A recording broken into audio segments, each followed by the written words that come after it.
এখনো পর্যন্ত আমরা HTML এর 3টি এপিসোড করেছি।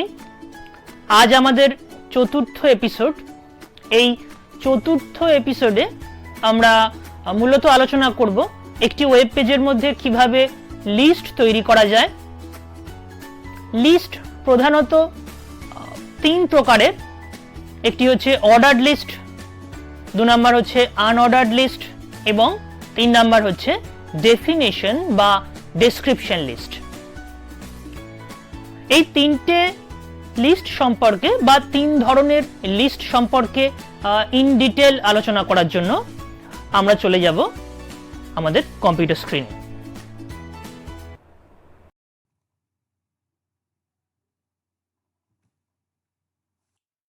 এখানে যে চার্টটি আমরা দেখতে পাচ্ছি, এই চার্টে খেয়াল করো, প্রথমেই যে ট্যাগটি আছে সেটা হচ্ছে ওয়েল ট্যাগ। এই ওয়েল ট্যাগের মাধ্যমে আমরা একটি ওয়েব পেজে অর্ডার্ড লিস্ট ক্রিয়েট করতে পারি। অর্ডার্ড লিস্ট বলতে ধরো একটি ওয়েব পেজের মধ্যে তুমি 1 2 3 4 এইরকম ভাবে কোনো কিছু লিস্ট আকারে লিখতে চাইছো, তাহলে সেই জন্য আমরা ওয়েল ট্যাগটা ইউজ করব। নেক্সট যেটি আছে সেটি হচ্ছে ইউএল ট্যাগ। এই ইউএল ট্যাগের মাধ্যমে একটি ওয়েব পেজে আমরা আনঅর্ডার্ড লিস্ট তৈরি করতে পারি। অর্থাৎ ওয়েব পেজে যদি বুলেট ফর্মে তুমি কিছু লিখতে চাও, ধরো আগে একটা বুলেট দিয়ে তারপরে কিছু লিখলে, তার তলায় আবার একটা বুলেট দিয়ে আবার কিছু লিখতে চাইছো, এইরকম ফর্মে যদি কিছু আমরা একটি ওয়েব পেজে লিখতে চাই, তাহলে সেক্ষেত্রে আমরা এই ইউএল ট্যাগটি ইউজ করে থাকি। নেক্সট যে ট্যাগটি আছে সেটি হচ্ছে এলআই ট্যাগ, অর্থাৎ লিস্ট আইটেম। এই ওয়েল বা ইউএল এই স্ট্রাকচারগুলো তৈরি করার জন্য এর ভেতরে এই এলআই ট্যাগটি ইউজ করা হয়। আমরা দেখব উদাহরণে, আমরা বিস্তারিতভাবে প্রত্যেকটি ট্যাগেরই উদাহরণ নিয়ে আলোচনা করব পরবর্তীকালে। নেক্সট চলে আসি আমরা ডিএল ট্যাগ। ডিএল ট্যাগের মাধ্যমে ডেফিনেশন বা ডেসক্রিপশন লিস্ট আমরা তৈরি করতে পারি। অর্থাৎ কোনো কিছুর ডেফিনেশন যদি আমরা দিতে চাই, মানে ওয়েব পেজের আউটপুটে, তাহলে সেক্ষেত্রে স্ট্রাকচারটি তৈরি করার জন্য এই ডিএল ট্যাগটি ইউজ করা হয়। নেক্সট হচ্ছে ডিটি ট্যাগ। খেয়াল করো, ডিটি ট্যাগ এবং ডিডি ট্যাগ, যে দুটি ট্যাগ আছে চিহ্নটি খেয়াল করো, এই দুটি ট্যাগ মূলত ডিএল ট্যাগের যে স্ট্রাকচারটি তৈরি হয় তার মধ্যে এই ট্যাগগুলো ইউজ করা হয়। ডিটি ট্যাগের মাধ্যমে কি বলেছে খেয়াল করো, এখানে defines a term in a definition list. অর্থাৎ যে ধরো কোনো একটা জিনিস সম্পর্কে তুমি ডেফিনেশন দিতে চাইছো, তাহলে যে জিনিসটা সম্পর্কে ডেফিনেশন দিতে চাইছো সেই টার্মের আগে এবং পরে এই ডিটি ট্যাগটা দিতে হবে। এবং টার্মটির যে ডেফিনেশনটি আমরা টাইপ করব, সেই ডেফিনেশনটি দেওয়ার জন্য ডিডি ট্যাগটি ইউজ করা হয়। ঠিক আছে, আমরা এবার বিস্তারিতভাবে যে ট্যাগগুলি এখানে দেখলাম সেই ট্যাগগুলি আমরা একটু উদাহরণের মাধ্যমে আলোচনা করব। এখানে দেখো, শুধুমাত্র সেই জায়গাটুকুকেই কালার করে নেওয়া হয়েছে, সেই ট্যাগগুলোকে। ইনফ্যাক্ট যে ট্যাগগুলো এখানে নতুন আমরা দেখছি, এর আগে যে ট্যাগগুলো শিখে এসেছি সেগুলোকে কিন্তু আমরা আর এক্ষেত্রে আলোচনা করব না, সেই জন্য ওগুলোকে কোনো কালারিং করা হয়নি। খেয়াল করে দেখো, ওয়েল ট্যাগের মধ্যে প্রথমেই ওয়েল ট্যাগের মধ্যে এলআই দিয়ে টিসিপি লেখা হয়েছে, তারপর এলআইটিকে ক্লোজ করা হয়েছে। একই রকম ভাবে ইউডিপি, তারপর এইচটিটিপি, নেক্সট এফটিপি এবং আইপি, এই যে লিস্ট অফ প্রোটোকলস সেখানে কতগুলো লেখা হয়েছে। এবং সবার লাস্টে দেখো ওয়েল ট্যাগটি ক্লোজ করা হয়েছে। ঠিক আছে, তাহলে ওয়েল ট্যাগের মাধ্যমে আমরা একটু আগেই আলোচনা করলাম যে অর্ডার্ড লিস্ট তৈরি করা যায় এবং সেই লিস্টের আইটেমগুলোকে লেখার জন্য এলআই ট্যাগটি ইউজ করা হয়। আউটপুটটা আমরা একটু খেয়াল করি, দেখো আউটপুটে অটোমেটিক্যালি দেখো 1 দিয়ে টিসিপি, 2 দিয়ে ইউডিপি, এইরকম ভাবে 3 4 5 পরপর লেখাগুলো কিন্তু আউটপুটে চলে এসছে। ঠিক আছে, তাহলে অর্ডার লিস্টের মাধ্যমে আমরা এইরকম ভাবে একটি অর্ডার ওয়াইজ একটি লিস্ট আমরা তৈরি করতে পারি একটি ওয়েব পেজে। নেক্সট পরবর্তী যে উদাহরণটি আছে এখানে খেয়াল করো, এখানে well type equals two I দেয়া আছে, রোমান হরফে 1 ইনফ্যাক্ট। ঠিক আছে, তাহলে তুমি যদি এরকম ভাবে লিখতে চাও যে রোমান হরফে 1 2 3 4 5 6 এইরকম ভাবে আসবে, তাহলে সেক্ষেত্রে ওয়েল ট্যাগের মধ্যে দেখো টাইপ ইকুয়ালস টু আই দেয়া হয়েছে, নেক্সট টিসিপি, ইউডিপি, এইচটিটিপি, পরপর যেগুলো তুমি লিস্ট তৈরি করতে চাইছো সেই লিস্ট আইটেমগুলোকে এলআই ট্যাগের মধ্যে পরপর লিখে দিতে হবে এবং সবার লাস্টে ওয়েল ট্যাগটি ক্লোজ করতে হবে। আউটপুটটি খেয়াল করো, দেখো রোমান হরফে 1 2 3 4 5 এই ফরম্যাটে চলে এসছে। তুমি যদি এই জায়গাটায় ধরো capital A B C D দিয়ে লিখতে চাও তাহলে সেক্ষেত্রে টাইপ ইকুয়ালস টু এই জায়গাটায় চিহ্নটা খেয়াল করো, আই এর জায়গায় সেখানে ক্যাপিটাল এ লিখতে হবে। যদি স্মল লেটারে এবিসিডি লিখতে চাও তাহলে যেটা দিয়ে স্টার্ট করতে হবে সেই স্টার্টিং লেটারটা এখানে বসিয়ে দিতে হবে।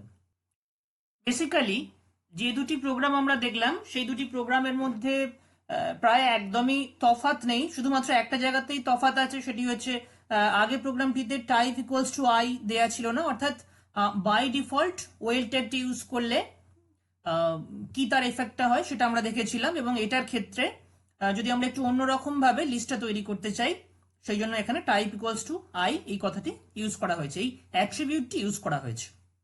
ঠিক আছে, আশা করি ওয়েল ট্যাগ নিয়ে আর তোমাদের কোনো অসুবিধা নেই। তাহলে এর পরবর্তী পর্যায়ে আমরা ইউএল ট্যাগ নিয়ে একটু আলোচনা করব। এই প্রোগ্রামটিতে খেয়াল করো, একই প্রোগ্রাম নেওয়া হয়েছে, আগের যে প্রোগ্রামটি আমরা দেখলাম, একদম ফার্স্ট যে প্রোগ্রামটি আমরা দেখেছিলাম সেম প্রোগ্রাম নেওয়া হয়েছে, শুধু দেখো ওয়েল ট্যাগের বদলে এখানে ইউএল ট্যাগটি ইউজ করা হয়েছে।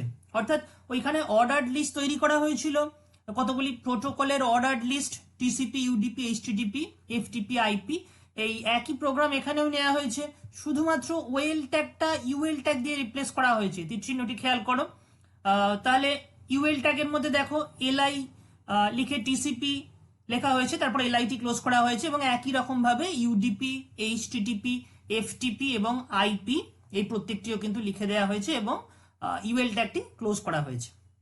তোমরা যখন খাতায় লিখবে তখন কিন্তু শুধু কালার দেওয়া অংশটা লিখবে না, তোমরা কিন্তু পুরোটাই লিখবে, খেয়াল রাখবে। প্রথম থেকে যে প্রোগ্রামগুলো আমরা দেখেছি প্রত্যেকটা প্রোগ্রাম কিন্তু পুরোটাই লিখবে। আমরা বোঝানোর সুবিধার্থে, অর্থাৎ আমাদের এই এপিসোডে নতুন যে ট্যাগগুলো আমরা শিখছি সেই ট্যাগগুলোকে শুধুমাত্র বোঝার সুবিধার্থে অন্য কালার করে দেওয়া হয়েছে। ঠিক আছে, তাহলে ইউএল ট্যাগের এফেক্টটা আমরা একটু দেখে নিই, আউটপুটে কিরকম আসছে। দেখো লেখাগুলি টিসিপি, ইউডিপি, এইচটিটিপি প্রত্যেকটি লেখার আগে দেখো একটি করে বুলেট চলে এসছে। ঠিক আছে, তাহলে আনঅর্ডার্ড লিস্ট বোঝা গেল। আশা করি আনঅর্ডার্ড লিস্ট নিয়ে অসুবিধা নেই। এরপরে ধরো আনঅর্ডার্ড লিস্টের এই যে বুলেট ফর্মে লেখাটি হচ্ছে, আউটপুটটি খেয়াল করো, এটাকে যদি আমরা একটু অন্যরকম ভাবে লিখতে চাই, অর্থাৎ বুলেটের জায়গায় ধরো আমি চাই বুলেটটা স্কোয়ার ফর্মে যদি হয়, যে বুলেটটা আসছে সেটা যেমন ওখানে ডিস্ক ফর্মে আছে, যদি স্কোয়ার হয় তাহলে সেক্ষেত্রে পার্থক্য এটাই, ইউএল এর মধ্যে টাইপ ইকুয়ালস দেখো স্কোয়ার লিখে দেওয়া হয়েছে।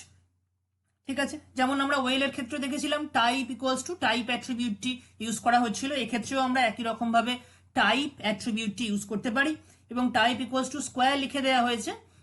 তারপরে দেখো নর্মালি এই জায়গাটা আমরা পরে আসছি, চিহ্নটা যেখানে দেখাচ্ছি এই জায়গাটা আমরা পরে আসছি, দেখো স্কোয়ার লিখে দেওয়া হয়েছে এবং টিসিপি, ইউডিপি, এইচটিটিপি অর্থাৎ এলআই দিয়ে পরপর প্রত্যেকটি কথা কিন্তু এখানে লিখে দেওয়া হয়েছে, তারপরে ইউএলটা ক্লোজ করে দেওয়া হয়েছে।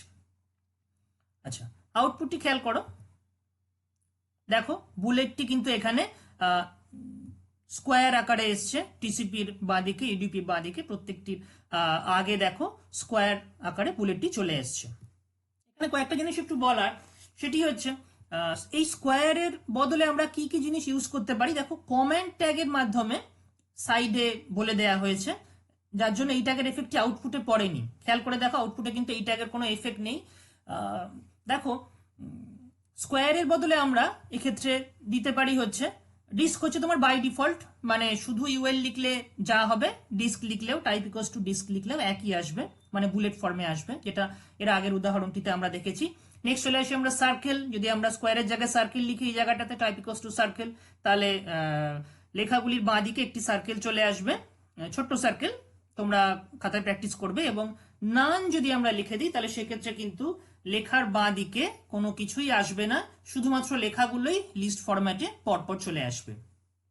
ঠিক আছে, এখানে একটা জিনিস খেয়াল করতে হবে, তোমরা যখন মেশিনে প্র্যাকটিস করবে দেখবে অনেক ক্ষেত্রে এলআই ট্যাগগুলো শুরু করা হয়েছে এবং এখানে যেমন ক্লোজ করা হয়েছে, মেশিনে ক্লোজ না করলেও দেখবে আউটপুটটি ঠিকঠাকই আসছে, মানে ঠিকঠাকই আসতে পারে, তোমরা খেয়াল করবে। তার কারণ হচ্ছে আমাদের যে ব্রাউজারগুলো আমরা বর্তমানে ইউজ করি সেই ব্রাউজারগুলো হচ্ছে ইন্টেলিজেন্ট ব্রাউজার, সেই জন্য এলআইটা ক্লোজ না করলেও আউটপুটটি কিন্তু সঠিকভাবেই চলে আসছে, অর্থাৎ ও বুঝে নিচ্ছে যে এটা এখানে ক্লোজ হয়ে গেছে। তোমরা কিন্তু খাতায় যখন লিখবে তখন কিন্তু এই রকম ভাবেই প্রোগ্রামটা লিখবে, অর্থাৎ এলআই ট্যাগটি ক্লোজ করবে।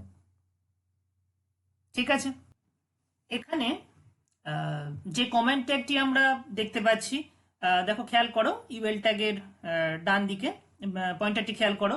যদি এই কমেন্ট ট্যাগ নিয়ে কারোর কোনো কনফিউশন থাকে তাহলে অবশ্যই তাকে এইচটিএমএল সংক্রান্ত যে এপিসোড 1টি আমরা আগে ক্লাস করেছিলাম সেই এপিসোড 1টি তাকে অবশ্যই ফলো করতে হবে। যাই হোক, আশা করি ইউএল ট্যাগ সম্পর্কে তোমাদের আর কোনো কনফিউশন নেই। তাহলে পরবর্তীকালে আমরা চলে যাই ডিএল ট্যাগের পরবর্তী পর্যায়ে আমরা ডিএল ট্যাগ নিয়ে একটু আলোচনা করি।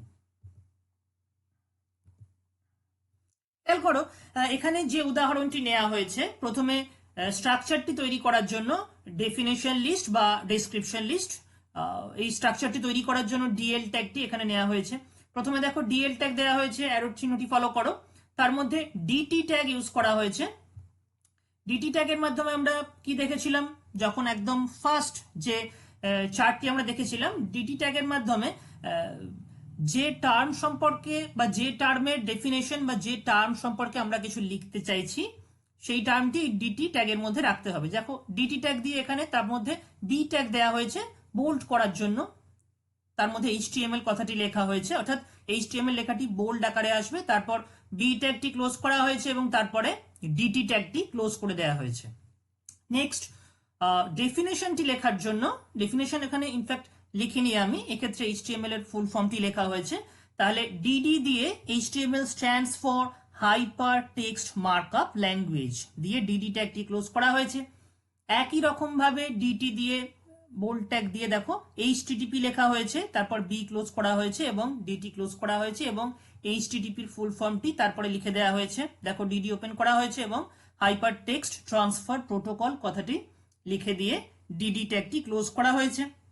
এবং একই রকম ভাবে এক্ষেত্রে এফটিপি এবং আইপি এই দুটিরও ফুল ফর্ম লেখা হয়েছে। দেখো এফটিপি লেখা হয়েছে ফাইল ট্রান্সফার প্রোটোকল এবং আইপি হচ্ছে ইন্টারনেট প্রোটোকল। লিখে সবার লাস্টে দেখো ডিএল এর স্ট্রাকচারটি কমপ্লিট করার জন্য এখানে ডিএল ট্যাগটি ক্লোজ করা হয়েছে। তাহলে এর ফলে আউটপুটটি কিরকম হয় আমরা একটু দেখব ডেফিনেশন লিস্টের। দেখো আউটপুটটা এইরকম ভাবে এসছে, এইচটিএমএল লেখাটি এসছে, HTML stands for hyper text markup language. Next HTTP, HTTP stands for hyper text transfer protocol. একই রকম ভাবে এফটিপি এবং আইপি লেখাটিও চলে এসছে। এখানে খেয়াল করতে হবে এই যে এইচটিএমএল বা এইচটিটিপি এই লেখাগুলি বোল্ড হয়েছে সেটা কিন্তু বি ট্যাগ ইউজ করার জন্য। ঠিক আছে, এটি কিন্তু খেয়াল করে দেখো এই যে বি ট্যাগ ইউজ করেছিলাম ডিটি ট্যাগের মধ্যে, এর জন্য কিন্তু বোল্ড হয়েছে। যদি বি ট্যাগটি না দিই তাহলে বোল্ড হবে না, কিন্তু লেখার ফরম্যাটটা কিন্তু এইরকম ভাবে আসবে, অর্থাৎ এইচটিএমএল লেখাটি একটু বাঁদিক চেপে হবে আর তারপরের লাইনে সেটা যে ডেফিনেশন লেখা হচ্ছে সেটি একটু ডান দিক চেপে লেখাটি স্টার্ট হবে, এটা অটোমেটিক হয়ে যাবে। এবার তোমরা যে বিষয় সম্পর্কে সংজ্ঞা লিখবে সেই বিষয়টি, তার মানে বিষয়ের উল্লেখটি এখানে করতে হবে এবং তার সংজ্ঞাটা এই ডিডি ট্যাগের মধ্যে লিখে দিতে হবে। ঠিক আছে, তাহলে আমরা আউটপুটে এইরকম ভাবে আউটপুটটি পেয়ে যাব।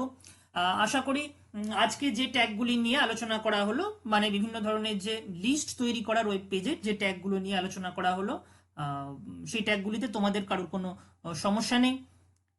এই প্রত্যেকটি প্রোগ্রাম তোমরা খাতায় লিখবে এবং প্র্যাকটিস করবে, আর যার বাড়িতে মেশিন আছে অবশ্যই মেশিনে প্র্যাকটিস করবে, তাহলে আরো ক্লিয়ার হয়ে যাবে জিনিসটা, বুঝে যাবে।